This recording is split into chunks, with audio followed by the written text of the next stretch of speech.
इसमें यहां बता रहे हैं, जब आपकी मना स्थिति हो, जैसे वायु स्थान में दीपक रखा है, बिल्कुल एक तार लो जल रही, ऐसे एकदम अखंड तेल धारावत भगवत चिंतन चल रहा है, चाहे सभा में हो, चाहे एकांत में हो, चाहे बाजार में हो, चाहे निर्जन में हो।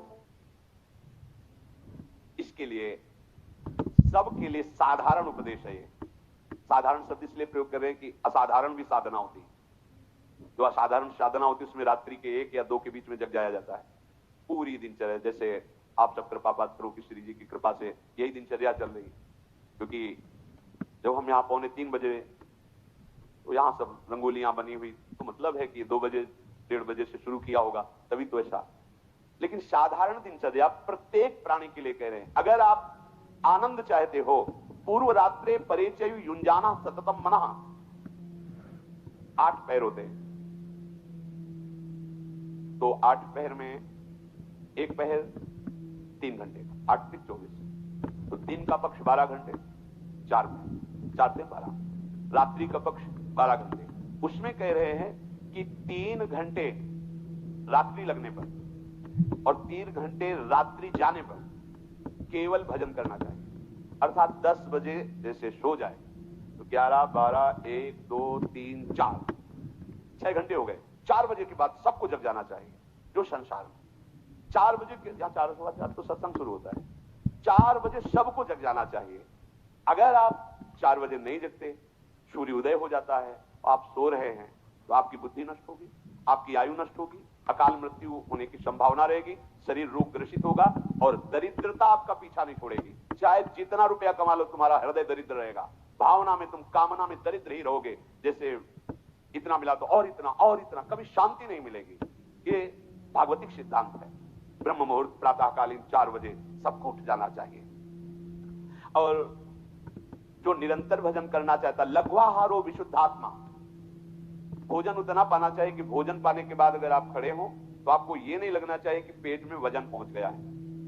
लघ्वाहार हो, थोड़ा आहार, क्योंकि अगर ज्यादा आहार पा लोगे तो भजन में वृद्धि नहीं रहेगी। रोज पाना है यार, जिंदगी भर पाना है, थोड़ा थोड़ा पाओ और खूब भजन करो।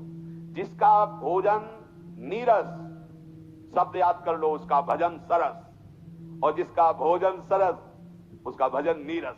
ये महापुरुषों के वाक्य है, आप खुद अनुभव करके देख लेना।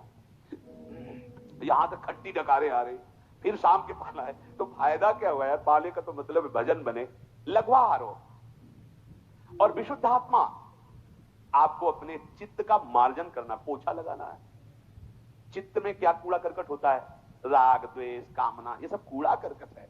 देखो, उपासक को इतनी सामर्थ्य रखनी चाहिए कि जैसे कल किसी ने हमें गाली दी, अपमान किया, और आज फिर उसके दर्शन हो, तो आपको भूल जाना चाहिए कि कल इसने गाली दी थी। राधे श्याम, राधे श्याम, तो लगे ये क्या खोपड़ी है इसकी, कल तो गाली दिया था, आज उसको कोई फर्क नहीं, तो तुम्हारी साधना ठीक है। जगत ग्रीवा ऐसे नहीं झुका देता, इसलिए झुकाता है कि जहां हम फेल है वहां तुम पास हो। ये बात संत का स्वभाव, साधक की महिमा इस बात में नहीं कि अपने तप का प्रयोग, अपनी पवित्रता का प्रयोग दूसरों को दुख देने के लिए करे। जैसे प्यार भरी मां अपने बच्चे को कभी कष्ट दे ही नहीं सकती, ऐसे साधुते होए न कारजहानी। बच्चा भले गुस्सा में आके मां के बाल नोचे और मां को पीटने की भी कोशिश करे, पर मां के दिल से अगर यंत्र लगा के देखो तो उस बच्चे को उस समय भी आशीर्वाद ही दे रही होगी। भगवान तुम्हारा मंगल करे। ऐसी अनंत माताओं जैसा प्यार गुरुदेव संतों के हृदय में होता है। देखो ना कैसे कैसी पीड़ाएं दी गई संतों को, पर उन्होंने यही मनाया तुम्हारा मंगल हो। तो आप अपने जीवन को सुखद बनाने के लिए और जीवन के परिणाम को महासुखद बनाने के लिए भगवान श्री हरि के चरणों का आश्रय लेकर निरंतर भजन करने का अभ्यास करें। भगवान मंगल भवन है, सबका मंगल करेंगे, सबके दुखों को मिटाएंगे, सबके संकटों को मिटाएंगे। एकमात्र वही ऐसी सामर्थ्य रखते हैं, दूसरा